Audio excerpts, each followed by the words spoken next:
Afternoon friends, आज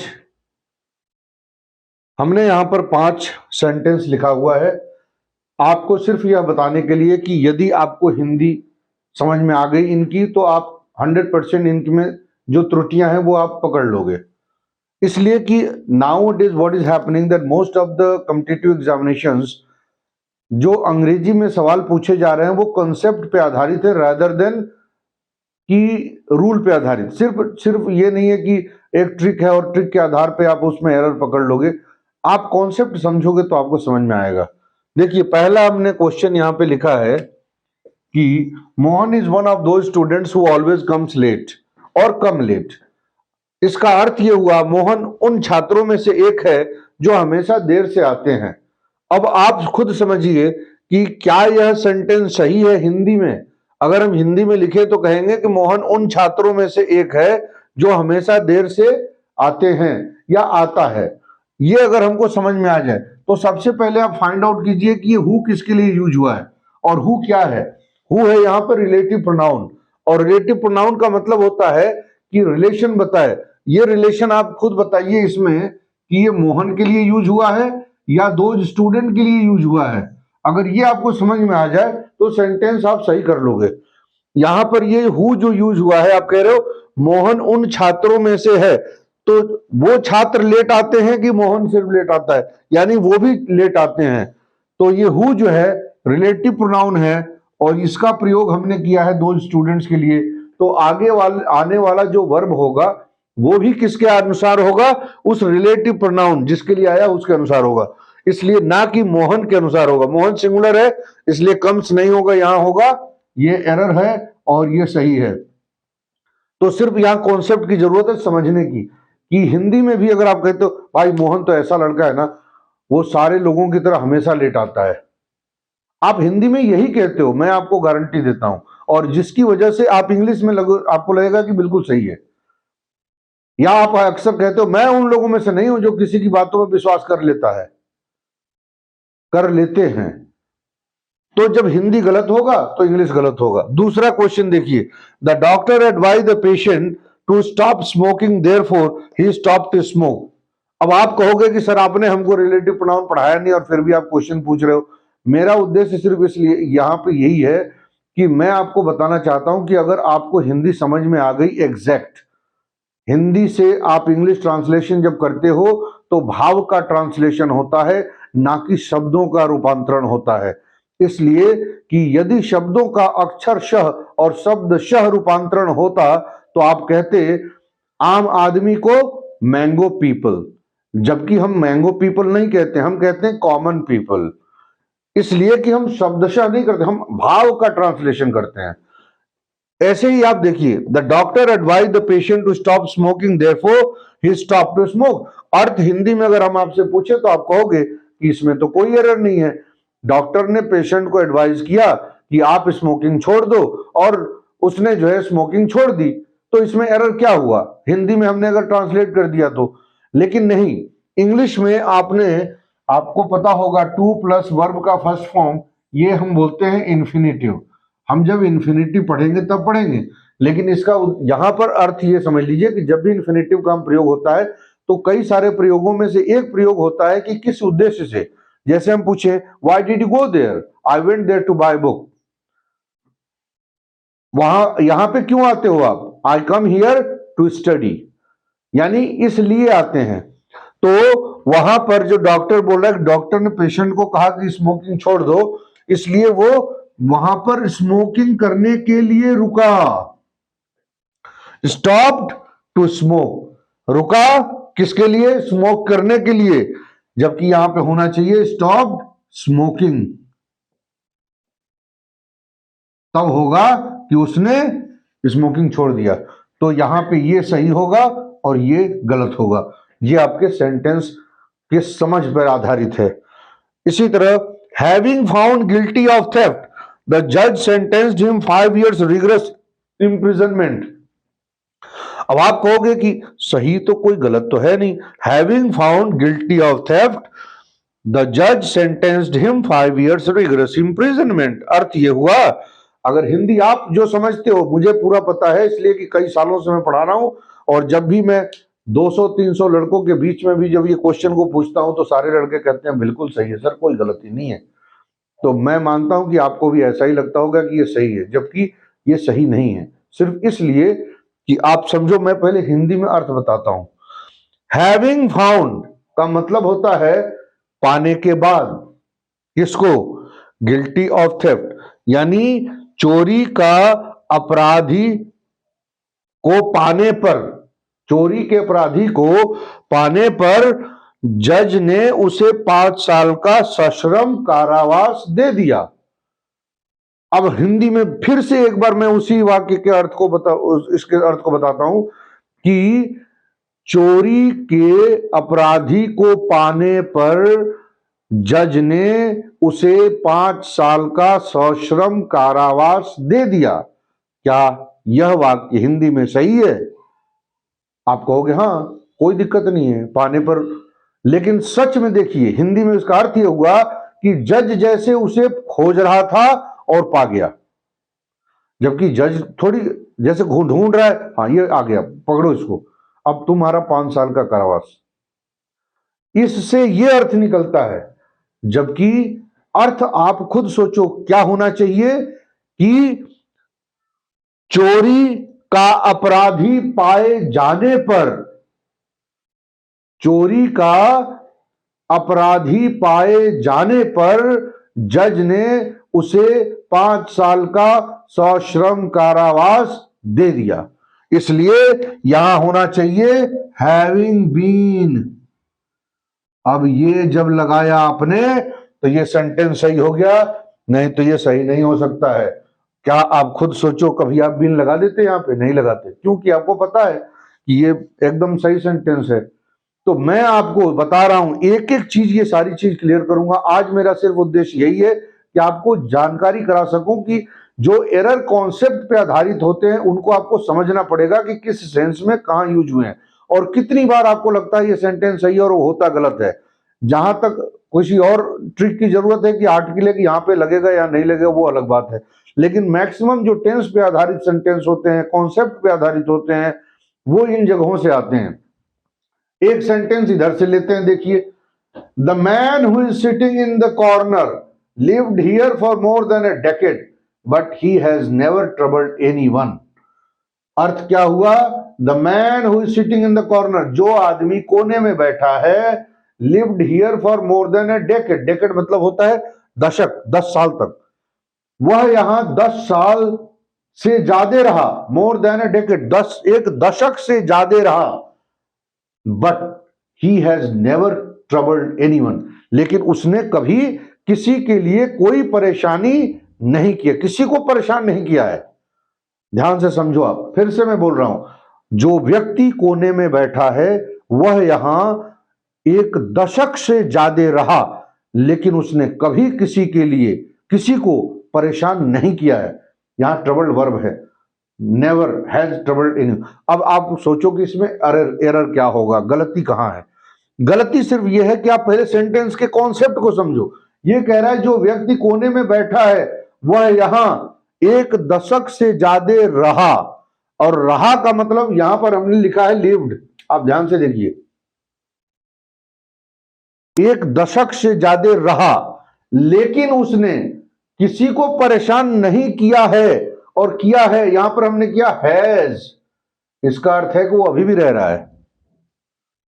अब दोनों चीजें अलग हो गई, यानी यहां पर अर्थ यह होना चाहिए कि अगर हम यहां कहें, या तो कहें कि जो व्यक्ति कोने में बैठा है वह यहां एक दशक से ज्यादा रहा लेकिन कभी किसी को परेशान नहीं किया, और या तो हम ये कहें कि जो व्यक्ति कोने में बैठा है वह यहां एक दशक से ज्यादा से रह रहा है लेकिन कभी किसी को परेशान नहीं किया है। यही तब जाके सही होगा। इसलिए या तो हम यहां, अगर ये कॉर्नर यहां पे लिखे इन द कॉर्नर हैज, यहां पर हैज लगा दे, ये तो सही हो जाएगा, और या तो ये हैज गायब कर दे तो सही हो जाएगा। अब ये आपकी समझ पे आधारित है, इसीलिए मैंने इस क्वेश्चन को लिखा है। पांचवा है he has been writing 7 letters since morning. मित्रों, एक क्वेश्चन आपसे और जानना चाहते हैं हम कि यदि मैं कहूं I have lived here for 10 years,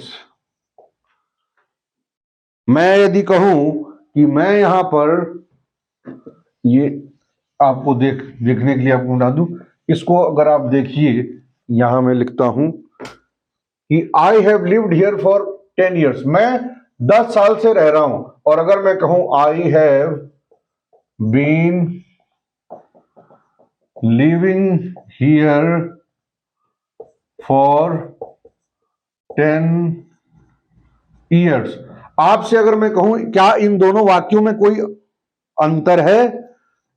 I have lived here for 10 years and I have been living here for 10 years, दोनों में absolute no difference at all, no difference, इतना सा भी अंतर नहीं है।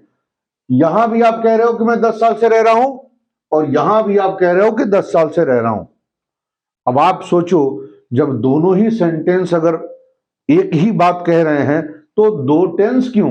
यहां पर प्रेजेंट परफेक्ट है और यहां पे प्रेजेंट परफेक्ट कंटिन्यूअस है। तो आपके मन में यह सवाल जरूर उठेगा कि जब दोनों ही अर्थ एक के यूज से हो सकता है, यानी प्रेजेंट परफेक्ट से ही अगर परफेक्ट कंटिन्यूअस का भी अर्थ हमको मिल जा रहा है, तो फिर दो टेंस क्यों? हम एक ही से काम चला लें। लेकिन ऐसा नहीं है। प्रेजेंट परफेक्ट टेंस के 3-4 ऐसे प्रयोग हैं, उनमें से एक ये भी है कि अगर कोई घटना बहुत पहले भूतकाल में हुई और आज भी चालू है, उसके लिए भी आप यूज कर सकते हो। लेकिन प्रेजेंट परफेक्ट कंटिन्यूअस का सिर्फ एक ही है यह प्रयोग है कि कोई घटना भूतकाल में चालू हुई और आज भी चालू है, यानी 10 साल पहले रहना आपने चालू किया और आज भी रह रहे हो। इसका अर्थ हुआ कि you have been living here for 10 years। लेकिन जो क्वेश्चन आपका है कि क्यों दो, इसका अर्थ मैं बता रहा हूं यहां पर। He has been writing 7 letters since morning. अब आप कहोगे, इसका अर्थ अगर हम आपसे पूछें तो आप कहोगे कि वह सुबह से 7 लेटर लिखा है। जबकि सही में आपको मैं इसका अर्थ बताऊं तो आप परेशान हो जाओगे कि क्या इसका अर्थ ये हो सकता है। और सही में देखिए ध्यान से, तो इसका अर्थ होगा, अगर कोई पूछे कि ये क्या सेंटेंस गलत है कि सही है, तो आप क्या कहोगे? He has been writing 7 letters since morning, इसका अर्थ हुआ वह सुबह से 7 लेटर लिख रहा है। 7 लेटर नहीं लिखा है, सुबह से क्या कर रहा है? ये लिख रहा है 7 letters, 7 letters, 7 letters, 7 letters। ऐसा नहीं है कि वो कर नहीं सकता है, उसकी इच्छा। लेकिन कोई डिमेंटेड पर्सन होगा, पागल होगा, वही कहेगा सुबह से एक ही चीज लिख रहा है, 7 letter, 7 letter, 7 letter, 7 letter, 7 letter, 7 पत्र, 7 पत्र। इसका अर्थ यहां पर हुआ कि इस बीन को हटाइए और यहां लिखिए he has written 7 letters since morning, सुबह से 7 लेटर लिख चुका है। आगे भी चालू होगा, लिखेगा, लेकिन यहां पर इसका अर्थ हो गया सुबह से 7 लेटर लिख रहा है, यानी 7 लेटर्स, 7 लेटर्स, 7 लेटर्स, 7 लेटर्स। तो मेरा उद्देश्य यह था कि इन 5 वाक्यों द्वारा आपको समझाएं कि हिंदी का कॉन्सेप्ट और इंग्लिश का कॉन्सेप्ट आपको एक साथ समझना होगा। वाक्यों में इसका अर्थ जो है आप समझिए। अब मैं आपको 2-4 ऐसे वर्ड की मीनिंग बता देता हूं जिससे आपको लगे कि हाँ, वर्ड पावर भी कैसे सुधारा जा सकता है। Now suppose that you are Bengali and you meet someone who is Tamil. Now it is not possible for you to understand his language, neither he has capability to understand your language. What will you do? There must be a language which could be spoken and understood by the both parties. आप समझ लो कि किसी French आदमी से मिलते हो, आप किसी स्पेनिश से मिलते हो, जर्मन से मिलते हो, चाइनीज से मिलते हो, आप हिंदी बोलते हो, वो अपनी मातृभाषा बोलता है, दोनों एक दूसरे की भाषा को नहीं समझ सकते हैं। लेकिन अगर हम थोड़ा बहुत अगर इंग्लिश जानते हो तो हम इंग्लिश में बात कर सकते हैं। उसी तरह से अगर हम भारत में किसी कोने में जाएं, तमिल में जाएं, आंध्र प्रदेश में जाएं, या केरला में जाएं, कर्नाटका में जाएं, वहां की भाषा हमें नहीं पता है, लेकिन थोड़ी बहुत अगर वो हमारे यहाँ आ जाएं तो हम हिंदी से मिला के बात कर सकते हैं। तो ऐसी भाषा जो कनेक्टिंग हो, यानी कि दोनों के बीच की कड़ी हो, उसको हम कहते हैं लिंगुआ फ्रैंका। ये फ्रेंच वर्ड है, ये समझ लीजिएगा, लेकिन इसका अर्थ होता है connecting language. For example, you are not able to speak one language, another person who is communicating with you is also unable to understand your language. Now this lingua franca is that language which will connect you. तो हिंदी बोले आप भी थोड़ी सी टूटी फूटी, अब वो जो लैंग्वेज होगी वो पिजीन होगी। पिजीन का मतलब होता है ऐसी लैंग्वेज जिसमें मिश्रण हो, दो तीन भाषाओं का मिश्रण हो और उसकी सहायता से आप बोल पाएं, पिजीन। इसी तरह से अगर हम कहें सबैटिकल,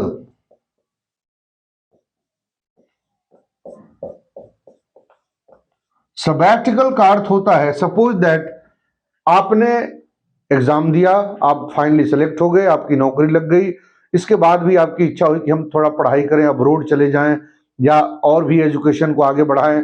इसके लिए आपने एप्लीकेशन दिया कि मुझे छुट्टी दिया जाए एजुकेशन के लिए, पढ़ने के लिए, पर्सनल वर्क के लिए, किसी लिए, तो दैट इज कॉल्ड सबैटिकल। अब कुछ बातें, कुछ लोग कहते हैं इसको ऐसे समझा दो कि सारी बातें कल, कुछ लोग कहते हैं कि ये तरीका, लेकिन मैं इस तरीका को कभी सही नहीं मानता हूं, कि इसलिए कि ऐसे कितने वर्ड आप बता दोगे। कुछ लोग कहते हैं सटरफ्यूज का मतलब सब चीज फ्यूज, डेंटी का मतलब दिन में आंटी, ये that is not correct way of understanding the language और इंटरप्रेटिंग और explaining the meaning of a word. आपको उसके भाव को समझना होगा, तभी आप कभी भूलोगे नहीं। यहां सबैटिकल का अर्थ ये हुआ कि suppose that you are employed and in order to further your study you have applied for a leave and that leave is called sabbatical leave. तो अगर आप कहते हो कि sir I need sabbatical leave for the sake of furthering my study, इसी तरह से आप देखो कुछ व्यक्ति होते हैं वो, या वस्तुएं होती है वो जिंक्स होती हैं। जिंक्स का मतलब होता है, हिंदी में अगर समझो एग्जैक्ट तो कहते मनहूस है, इस व्यक्ति को हम देखते हैं और हमारा काम आज गड़बड़ होगा। बिल्ली रास्ता काट गई, काम गड़बड़ होगा। आज हमने सुबह सुबह यहां इसका मुंह देख लिया, ये काम गड़बड़ होगा। That person, that thing is a jinx, और जो जिंक्स है वो आपके लिए मनहूस है, और अगर ठीक उल्टा है तो होगा ऑस्पिशियस, यानी वो आपके लिए शुभ है। कोई भी शुभ दिन होगा, वो चीज जो है, इसी को हम कभी कभी कहते हैं बून और बने। बून का मतलब वरदान और इसका मतलब अभिशाप, एक साथ दोनों यूज कर सकते हो। तो आज के लिए सिर्फ इतना ही, बाकी हम नेक्स्ट टाइम में आपको कुछ नई चीजें लाएंगे।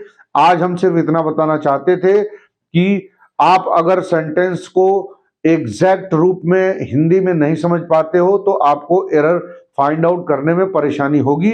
बाकी हम ग्रामर में जब सारे चैप्टर्स पढ़ेंगे तो हम एक एक चीज को बिल्कुल क्लियर कर देंगे कि आपकी समझ हो जाए। आपको जिरंड कैसे यूज करना है, आपको इन्फिनिटिव कैसे यूज करना है, आपको पार्टिसिपल कैसे यूज करना है, आपको टेंस में कैसे समझना है, वर्ब को कैसे यूज करना है।